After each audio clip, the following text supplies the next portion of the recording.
Solutions and healing. A lot of these links will be in my blog, so please help yourself to whatever you feel you need to read up on. I will share a lot of these links in the video below or in the main blog post for this video series. If you're going to be in a relationship with a narcissist, you will need to seek professional help. You will have to enforce solid boundaries. Do not get caught up in the guilt. This can be managed if they are willing to commit to long-term therapy. If you have experienced any kind of trauma because of this in your childhood, or still need to work on yourself, there are some great books like The Trauma of the Gifted Child. When talking to a narc, talk to them directly, talk to them with direct eye contact. Say what you have to say firmly but not harshly. When they go off topic, bring them back. Ask them to put themselves in the feet of others to experience empathy. Do not try to appeal to an empathy that isn't there. If you have been a victim of narcissistic abuse, you may have your own personality disorders, for example, hypervigilance as a self-defense system, being an introvert, get away from behaviors.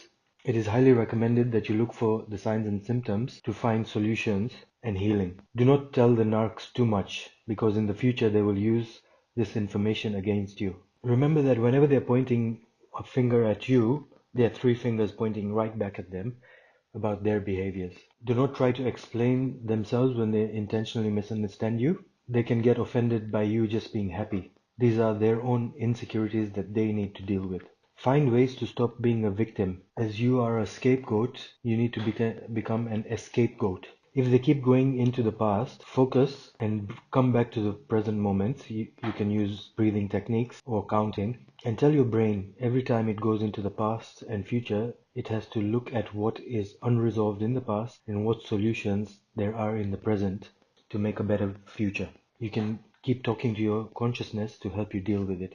If you keep attracting these kind of personalities, it could be because you are codependent, and this is a big subject in itself, which I suggest you look into.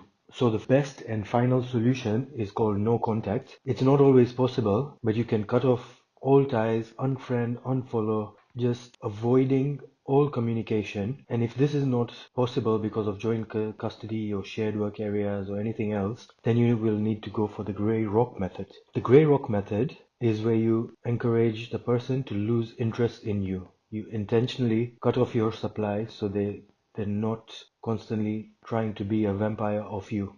Give boring, monotonous responses. This will condition them to expect boredom and no drama. It's one of the best ways to break up with them. Never ask questions. Say things like, maybe, we'll see. Discuss safe topics like news, weather, nothing personal. Try to be distracted so you don't look at them all the time. Don't let them get in your head. Stick to facts and figures. Avoid mentioning the past. They will get angry as they are not used to not getting a predictable reaction from you as they used to. Stay strong, cool, calm, composed, even if you are flipping out inside. This is where they might triangulate to get to you. Some phrases to disarm them. I'm sorry you feel that way. So whenever they try to give you their version of the truth or want to guilt trip you or something like that, it is always best to say, I am sorry you feel that way. When they try to gaslight you or tell you a different version of the story or things like that, a good phrase is, I can accept your faulty perception of me. When they try to go into the past and try to blame you for your behaviors and things like that, a good phrase is, I have no right to control how you see me. If they try to tell you you're a bad person because you didn't do so and so according to their convenience or their ideals, a good phrase is, I guess I have to accept that that's how you feel. You are entitled to your reality. And if they go into a rage, again, trying to guilt you into something or blame you for something, a good phrase is, your anger is not my responsibility. Solutions for gaslighting. First, understand the three stages. There's disbelief. You don't want to acknowledge that the gaslighter could do something like this to you. Then you go into defense, where you defend yourself and sanity, and you could be in this stage for a long time. Because you want them to see the truth, you don't want to let go of it, but they don't want to see you as a good person. And then you go into depression because you give up and let them take control of your reality. Don't participate in it. Demand to stand on your views and stay defiant. You can also walk away after restating your side. There will never be accountability. They will never say sorry or acknowledge it. Let go for the wish for it to be different. Develop a healthy detachment from their gaslighting. Tell the person gaslighting that if you can't acknowledge the truth or answer my questions correctly, you are not going to be in my reality for long. Don't try to figure out what is true. Keep a record of everything. This means whenever you are in contact, keep the messages, emails, texts, pictures, record audios or phone calls if you need to, take videos. Say that you can see how they see it that way, but this is how you see it. The narc regularly will use the broken record technique, so you can use their own technique. But also remember that what they think and say is irrelevant, so don't let it bother you if you can. Otherwise, stick to the topic until it's clearly acknowledged.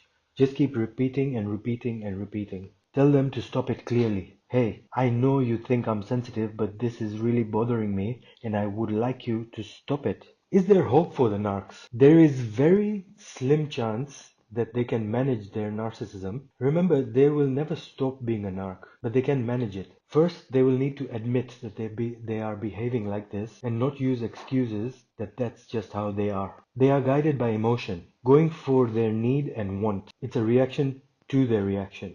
They are conditioned out of it. An example would be if a narc is physically abusive, the partner could get a dog who will protect the victim, so that way the narc would stop the violence. And even after the dog is out of the picture, the narc has been conditioned to stay non-violent toward the partner. They will need to be aware that they are avoiding the behavior, their own behavior. And finally, they need to actively be aware when the same behavior comes up so that they can replace it with a different positive behavior. In the end, they will still not feel empathy for others or love others. Narcissists often have trouble with empathy, but they are not inherently bad people. With therapy, they can treat some of the underlying insecurities that prompt their manipulative behavior or harmful behaviors. Covert narcs, the red flags and solutions. Covert narcs have circular conversations. They don't get to the point very fast. There's lots of meaningless or irrelevant facts, alternating their role from victim to hero. Lots of stories about being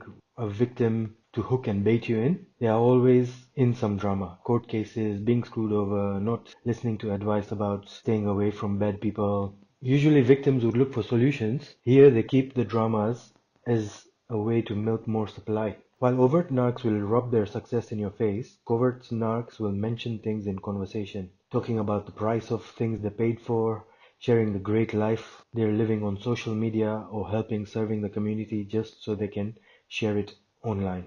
They are very good at pretending to care, to be generous, to show their generosity only when they can get the attention for it. Otherwise, their generosity usually comes with a cost. They will love being late. They get a lot of supply from knowing that they've made people wait for them or bumped people around. They will rip you apart indirectly and end up making you doubt yourself or sanity, using others and turning others against you. Even their friends won't detect their covert narcissism throughout their lives. You can tell by feeling something missing in the relationship. Maybe they are overcompensating. Remember, because they are very envious of others, they will try to find a way to cut others down covertly. Low emotional intelligence and obvious signs of them not listening to you, even as they stare right in your face. They will target people they consider weaker than them. They're highly passive aggressive, planting seeds and letting them grow. Solutions to escape the covert narc. Do not call them out in public. Run quietly. Do not argue with them. Run quietly. Create an exit plan and beware, if they find out, they'll destroy your reputation. They have followers who believe their perfect world. Run quietly. Connect with people who have your best interest at heart and run quietly.